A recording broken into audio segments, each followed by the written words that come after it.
How to learn English.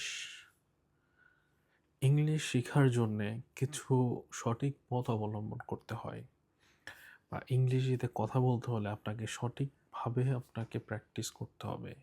আপনি practice করে গেলেন, আপনি সব কিছু শিখলেন, বাট যদি আপনি সঠিক ওয়েটা না জানেন তখন কিন্তু আপনার সকল কষ্টই বৃথা যাবে। তো আজকের পর্বে আমরা শিখব কিভাবে আপনি স্টার্ট করতে পারেন আপনার স্পিকিংটা। যারা একদম বিগিনার, যারা কথা বলতে ভয় পাচ্ছেন, তাদের জন্য প্রথম কাজ আপনাকে কথা চালিয়ে যেতে হবে। আপনি এখন কথা বলতে এসে আপনি কথা বলতে পারছেন না বা আপনি থেমে যাচ্ছেন, আল্টিমেটলি থামা যাবে না। আগেই বলেছি, অ্যাজ এ বিগিনার হিসেবে আপনাকে কথা চালিয়ে যেতে হবে। যদি আপনি বিগিনার অবস্থায় একজন ফ্লুয়েন্ট স্পিকারের মতো ফলাফল আশা করেন, সেটা হবে আপনার জন্য বোকামি। আবার আপনি এই ফলাফলটার কারণে, বা সে ভালো কথা বলতে পারছে, আপনি কথা বলতে পারছেন না, এটা চিন্তা ভাবনা করে আপনি যদি প্র্যাকটিস করা বন্ধ করে দেন, এটা হচ্ছে আরেকটা বোকামি। আপনাকে প্র্যাকটিস করতে হবে। একজন ব্যক্তি ফ্লুয়েন্ট হওয়ার পিছনে কিন্তু তার অনেক কাঠখড়ি পার করেই কিন্তু সেই স্টেজে যেতে হয়। তো প্রথমে আপনারা যেটা করবেন সেটা প্রথমেই আপনারা কোনো একটা সেন্টেন্স বা একটা কনভারসেশন নিজের সাথে মেক করার চেষ্টা করবেন। আপনার কাছে মোবাইল ফোন আছে, আপনার কাছে আয়না আছে, আপনি চেষ্টা করেন মিররের সামনে দাঁড়িয়ে কথা বলতে। এতে হেজিটেশন কাটবে, বা এতে যে একজন মানুষের কথা শুনে আরেকজন যে হাসবে, এই যে একটা ভয়, এই ভয়টা কেটে যাবে। আমাদের মধ্যে প্রথম সমস্যা আমরা কথা বলতে পারি না, কথা বলতে চাই না, কারণ আরেকজন ব্যক্তি হাসবে বলে। আপনি আরেকজন হাসলো না কান্না করলো সেটা নিয়ে আপনার কোনো কিছু যায় আসে না। আপনি এখন পারছেন না বলে সে হাসছে। আর আপনি যখন তার হাসাটাকে উপেক্ষা করে আপনি যখন কথা চালিয়ে যাবেন, যখন আপনি একজন ফ্লুয়েন্ট স্পিকারের কাতারে চলে যাবেন, তখন কিন্তু এই ব্যক্তির মুখে আর হাসি থাকবে না। সো চেষ্টা করুন নিজেকে তৈরি করার জন্যে। সো যেটা বললাম, প্রথমেই আপনার চেষ্টা করবেন ফোন বা মিররের সামনে দাঁড়িয়ে কথা বলার জন্যে।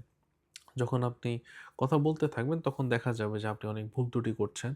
প্রথম দিকেই সেগুলাকে আইডেন্টিফাই করার দরকার নেই। আপনি আপনার কথাটাকে চালিয়ে যান। দ্বিতীয়ত, বাংলাতে ভাবা বন্ধ করতে হবে। বাংলাতে ভেবে ইংরেজিতে ট্রান্সলেট করার যে বিষয়টা রয়েছে, আপনারা এই বিষয়গুলোকে স্কিপ করবেন। প্রথমেই কি করবেন?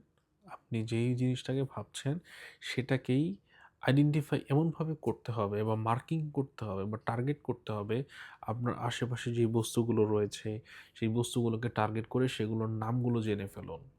রাইট? বিছানা বা বেড, হ্যাঁ? সকালের নাস্তা বা ব্রেকফাস্ট, এগুলোকে নিজে প্রথমেই মার্কিং করে ফেলবেন, নির্দিষ্ট করে যে আমি এই বিষয়টাকে বা এই প্রোডাক্টটাকে এই নামে ডাকবো। সেই নামগুলো কি, সেই নামগুলো জেনে ফেলবেন। দেন আপনি ডিরেক্টলি চেষ্টা করবেন ইংরেজিতেই সেন্টেন্সটাকে মেক করার জন্যে। আপনি এখন সকালে নাস্তা করছেন বা আপনার নাস্তা খাওয়ার সময় হয়েছে, তার মানে আপনি কি এখন আপনি নাস্তাটা খাবেন, রাইট? বা আপনি ব্রেকফাস্টটা করবেন। তখন আপনি বলতে পারেন যে I am eating my breakfast. এক্ষেত্রে কি দাঁড়াচ্ছে যে আপনি আপনার সকালের নাস্তাটা করছেন।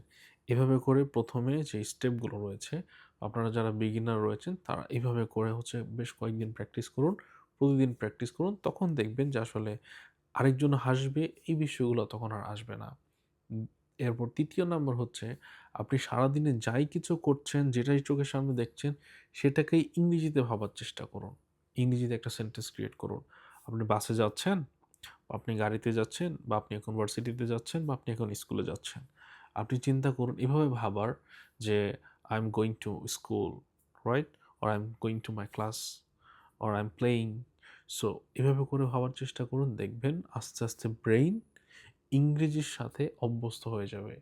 যখন ব্রেইন ইংরেজির সাথে অভ্যস্ত হয়ে যাবে, তখন আপনার ইংরেজি লার্নিং এর যে স্কিলটা, সেটা ধীরে, ধীরে ইমপ্রুভ হবে।